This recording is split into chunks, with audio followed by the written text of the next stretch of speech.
की कहते पे ने जी वो कहते ने ट्रैक्टर है नहीं बैंक के ट्रैक्टर ने असं सेल नहीं करने। अच्छा अच्छा मतलब रेट बढ़ जाने ने हो सकता अज रात ही बढ़ जाए। एक बंदे ने कहा भी रेट बढ़ने ने। अस्सलाम वालेकुम जी, अपना चैनल पीके पर खुश आमदीद कहते हैं सब भाइयों को। दोस्तों लाहौर मार्केट में मिलर ट्रैक्टर फैक्ट्री के सामने मौजूद हैं।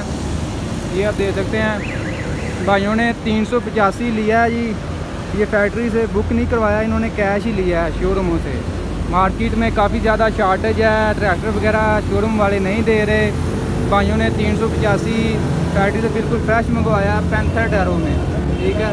शोरूम वाले जो है शार्टेज है, फैक्ट्री मतलब दे नहीं रहे ट्रैक्टर वगैरह। अभी भाइयों से पूछते हैं कि इन्होंने कितने में इनको मिल गया है, ठीक है। इन्होंने क्या बुक करवाया था या कैश ही किस शोरूम से लिया है इन्होंने। जी अस्सलाम वालेकुम भाई।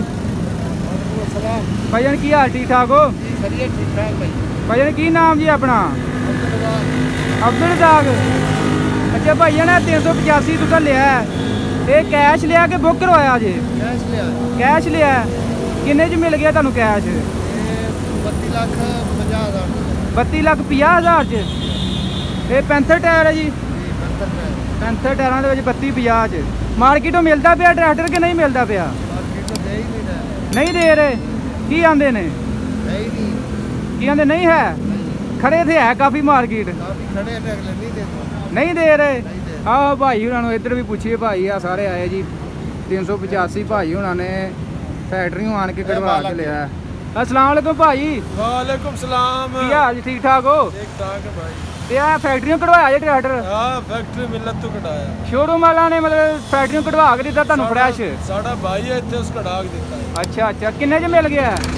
सिर्फ 32,60,000। 32,60,000 च। जी भाई। पैंथर टायर हैं बिल्कुल फ्रैश मिले हैं तो सही रेट मिल गया। बड़े खुश है सी, बड़े राजी। अजे भी खुश हो? बड़े खुश। इन्ना यार रेट वध गया। बड़ा खुश बड़े खुश। अच्छा की मशवरा देंगे हुकूमत नूं कि असीं बड़े खुश हाँ? ਅਸੀਂ हुकूमत ਨੂੰ जिंदाबाद आखदे हैं, टोकी रखो जिंदाबाद। जिंदाबाद। किहड़े इलाके चों आए हो भाई? पेशाब इलाके तो आए हैं। पेशाब तो आए हो? आज भाई हुणा 385 लिया जी पैंथर टायरां दे विच। नाल भाई हुणी आए ने, इन्हां दा इह कहना जी मार्केटों नहीं मिलता पिया ट्रैक्टर। उन्होंने डायरैक्ट मतलब मार्केट वाले दे नहीं रहे, आंदे भाई ट्रैक्टर है ही नहीं गे।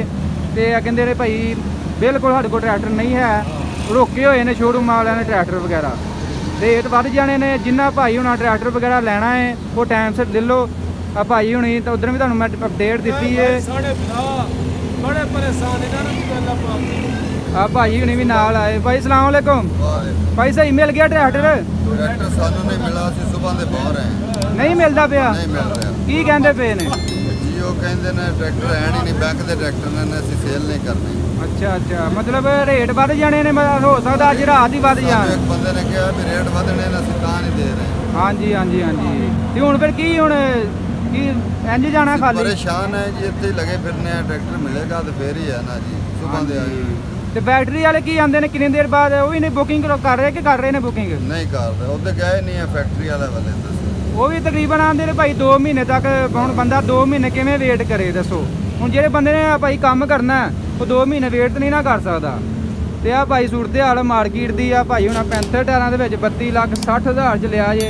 अगर तुम सर्विस टायर लभदे फिरदे हो मार्केट तुहानू नहीं मिलना, अगर मिलेगा भी तो 33 लाख तो उत्ते ही मिलेगा है। जी भाई मिलर फैक्ट्री के सामने मौजूद हैं, डिलीवरी वगैरह मिलन रही है बंदियां नूं, पर मार्केट ट्रैक्टर खड़े भी है तो बाकी आंदे ने भाई ट्रैक्टर खड़े नहीं है तो मतलब सेल नहीं करते पे। बिल्कुल मतलब रोक लेने ट्रैक्टर। तो जेह्ड़े भाई तुहानू मैं गल कहंदा पिया वो ही होने वाला बिल्कुल सार नज़र आ रहे हैं कि रेट बढ़ सकते हैं। हो सकता अज रात नूं बढ़ जाण या सुबह 1-2 दिन दे विच रेट वगैरह बढ़ सकते हैं। बाकी अगर तुसीं बुकिंग वगैरह करवाते हो कंपनी तकरीबन 1-1.5 महीने का कह रही है फिलहाल।